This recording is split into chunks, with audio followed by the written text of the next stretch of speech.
रानो कवि की 2 साल शादी को हो गए थे, पर रानो कवि का कोई संतान नहीं हुई थी। संतान न होने के कारण कालो कौवा रानो कवि को बाझन कह बुलाया करता था। जंगल के सारे पक्षी उसे बाझन के नाम से ही बुलाया करते थे। इन सब बातों से रानो कवि परेशान रहा करने लगी। पहले तो उसका पति काला कौवा बहुत प्यार करता था। जैसे जैसे समय बीतता गया उसका प्यार कम भी होने लगा, पर उसका पति भी बाज होने का ताना देने लगा। क्या क्या आशाएं थी मेरे दिल में कि हमारे छोटे छोटे नन्हे मुन्ने बच्चे होंगे और अपना परिवार होगा। मुझे क्या पता था कि मेरी शादी एक बात से हो गई है। तुम तो बाज हो, शादी का इतना समय हो गया। बाज को पत्नी उठाकर लेकर आया हूँ। संतान की होना मेरी बस की बात है। ऊपर वाले जब देना होगा तो देंगे, हमारे भाग्य में होगा तो भगवान जरूर देंगे। अब जाओ अपना भोजन ले आओ। मैं अब नहीं लेकर आऊँगा। कालू जी सबके प्रति भोजन लेकर लाकर देते हैं। आज के बाद तुम अपना भोजन खुद ही लाओगी, मैं कहाँ से लेकर आऊँ? पेट भरूँ तुम्हारा? ओ रानो कवि जाने वाली ही थी। कालू कौवा का दोस्त आ जाता है। आए आए दोस्त, आज बिना बताए कैसे आना हुआ? पता है कालू, मेरी पत्नी का बच्चा हुआ है। तुम्हारे पत्नी का अंडा हुआ है कि नहीं? हम दोनों की शादी एक ही समय पर हुआ था। मेरा तो 2 बच्चे हो गए, तुम्हारा एक भी बच्चा ना हुआ।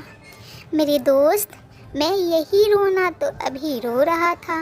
मेरा भी दिल करता है कि मेरा संतान हो, और ये बाँझ है, हर समय खाना खाना करती रहती है।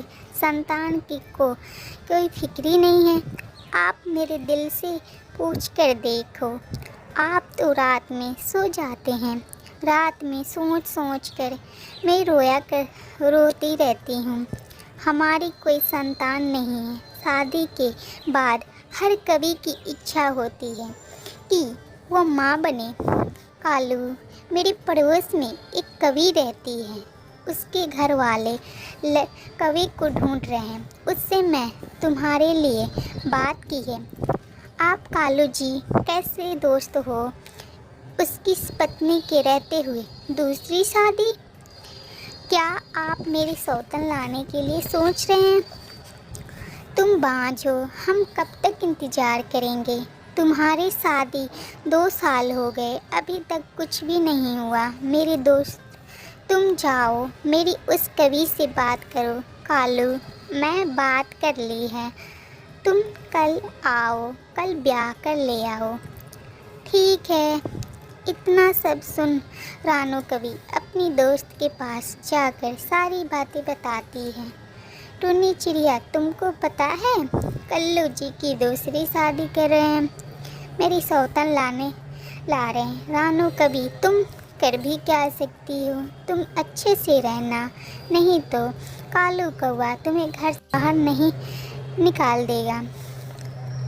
रानो कवि घर आती है तो देखती है कालू जी दूसरी पत्नी ब्याह कर लेकर आए हैं। रानू, तुम अपने सौतन के लिए भोजन लेकर आओ। ठीक है, जाती हूँ। नदी के किनारे वाले पेड़ पर बैठकर रोने लगी।